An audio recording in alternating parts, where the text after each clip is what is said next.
I know that sometimes life feels like the exact same type of pain over and over and over again. It's like you keep having these seemingly new experiences that come in these new exciting packages. And because the package looks different, you think, ooh, I bet what's on the inside of that is going to be different too. And when you finally get to start opening that package, you realize it's just failure. It's just rejection. It's just betrayal. It was in a different looking wrapper, but it was just the same thing on the inside. Or at least that's what seems to be happening. Now, here's the thing. I don't know you. And so I cannot say, no, there is no pattern in your life. There might be a pattern in your life. But what I do know about you, because you are presumably a human being watching this, is that you are susceptible to something called confirmation bias. Confirmation bias occurs when we believe we already know the truth about a matter, and we selectively prioritize information that supports that belief in our interpretation of events, and also selectively deprioritize information that does not support or even contradicts that belief. And what confirmation bias creates is a series of chain reactions where it kind of feels like you went to the store and bought 10 different kinds of candy bars, right? You bought Twix and Hershey's and Milky Way, and every single one you open up just has white chocolate Kit Kat inside. And if you like white chocolate Kit Kat, I don't apologize for that metaphor because it's still on point, because white chocolate Kit Kats are disgusting. But that is what life can feel like. I know it can feel like it's just the same crap over and over and over again. But we need to talk about your confirmation bias today, how it may be misleading you and actually causing those events to occur when they maybe wouldn't have otherwise occurred, and how you can stop that from happening in the future. So welcome back to the Psychology of Depression and Anxiety. My name is Dr. Scott. If this is your first time here, I just want to really briefly introduce myself so you know who you're listening to. I am a licensed practicing clinical psychologist. I specialize in moderate to severe mood and anxiety disorders, and I am the author of the book For When Everything is Burning. Being a therapist is my full-time job. YouTube is my side job, although it's something I'm really enjoying and very passionate about. And I'm happy to bring what I think is some really valuable psychoeducation to you. Today, we're going to talk about something I call the solar system of pain, and it's a way of explaining the confirmation bias that occurs in response to emotional suffering. Anytime you experience something unpleasant, your brain classifies it somehow. And so on some sort of subconscious level, you ask yourself, what type of experience was this? Like, I know that was bad. I know that was unpleasant. I know it was painful, but in what way? Was that failure? Was that betrayal? Was that rejection? What was that? How would I explain, what word would I use to label that experience that I just had? And the labels we put on our experiences have tremendous ripple effects on our future. Imagine a solar system inside of you, with each type of emotion being a planet inside of this solar system. You are at the center of this solar system. So you are the sun, essentially, surrounded by all these planets. And each planet gets bigger every time you classify an experience that you've had as being that type of experience. In other words, every time you tell yourself that was failure, the failure planet in your solar system expands a little bit. And every time a planet expands, its gravitational pull also expands, which means more and more experiences get sucked into this planet and become part of this planet rather than reaching the center of your solar system and being experiences that you can actually take at face value. And I know there's probably a couple of you who understand more about this science than me and are probably about to tell me, I think, that the gravitational pull of planets is actually based on their mass, not their size.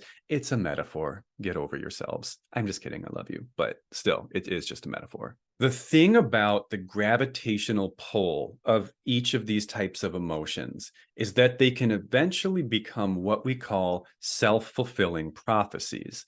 I know that when you look back on the experiences that you classify into these various categories, you probably think, well, but it was that.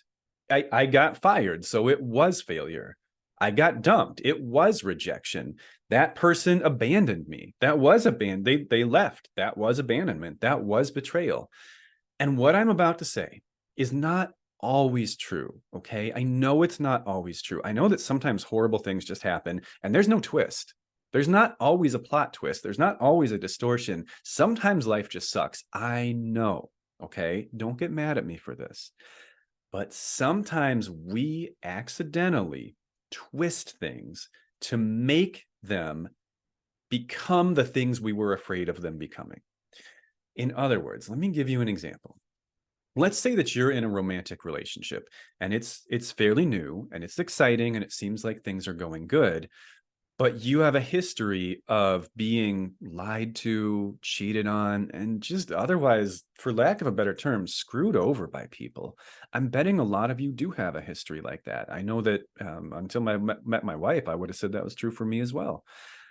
And when you've had a lot of experiences like that, your betrayal planet becomes huge. It's your Jupiter, right? It's the biggest planet in your solar system.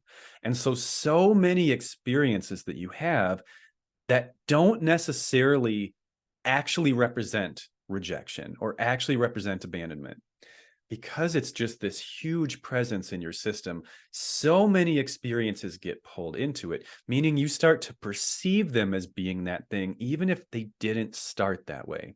Somebody takes a while to text you back, right? Someone you're seeing, or you notice that they have a lot of connections with people of the opposite gender on their social media, or their communications with you have been shorter lately. Sometimes those do mean what you think they mean, and sometimes they mean something else, and sometimes they mean nothing.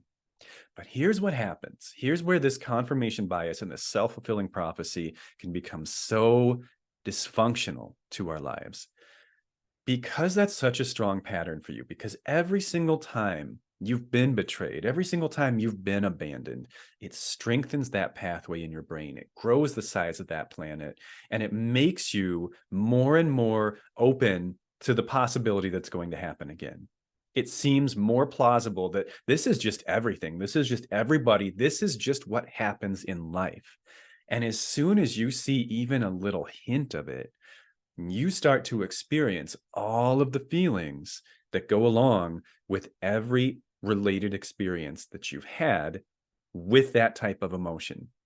You start to feel the pain of everyone that's lied to you, everyone that's betrayed you, everyone that's abandoned you. And this huge, huge Jupiter-sized pain wells up inside of you. And that pain starts to change how you react to that person, because you now start to see them, because of something that's been going on in your relationship. You start to see them as someone who is inevitably going to betray you. And that affects how you talk to them. That affects how you interact with them. That affects how much you enjoy your time with them. And what happens sometimes, not always, okay? Again, I'm going to give this disclaimer twice because it's that important. Sometimes people do just screw you over. I know it's happened to me too. But sometimes it is the way we act in response to those first, so-called red flags that look like things that have happened to us in the past that actually starts to drive that person away. Because that person might actually be experiencing the same thing you're experiencing. They might feel blindsided by, like, this person is now reacting differently to me, and my feelings towards them haven't changed. Maybe they are having second thoughts about this relationship. Both of you get in this feedback loop where you're both anticipating this is going to go badly. And so then you both start to prepare for that, and then you drift apart, and then it does eventually end, and you were right. Except what if the only reason it went that way was because you've had so many painful experiences like that in the past that everything looks like that to you because of this giant Jupiter-sized planet of rejection that you have inside of your solar system that sucks almost everything in, unless it's so obviously not rejection that even your distorted belief system cannot call it that. I know I use a lot of gaming references, but it reminds me a lot of, I actually never played this game because I thought it looked stupid. No effect. I'm going to be offending so many people today with my metaphors. But I had some friends in high school who played this game called Katamari. And you started as like this teeny tiny little ball, if I remember right, like rolling around the city. And you can only absorb things that were smaller than you. So at first you could only absorb like birds and banana peels and stuff. But every time you absorbed something, you grew and grew and grew. And eventually you were absorbing like buildings and stuff like that. That's what happens with pain. That's what happens with these specific subtypes of pain that we experience. They grow and grow and grow. And they can grow so large that they can consume everything in your life. The relationship example I gave is just one example. I see this happen to people in occupational settings, like with work. I see this happen to people in school or in classes. I see this happen to people with sobriety, with recovery. I mean, you name it. Once we think we see a pattern, we'll start to, even subconsciously, even if you're not trying to do it, it's just how your brain works. You'll start to look for this pattern everywhere. Sometimes it will genuinely be there, but sometimes you'll start to see it when it's not there. And sometimes the fact that you see it when it's not there will cause it to eventually be there. I know that's kind of convoluted. I really, really hope that makes sense to you. If it does make sense to you, I'm sure at this point you're wondering, what the heck do I do about this? And I'm gonna be honest with you guys. This is a tough one, okay?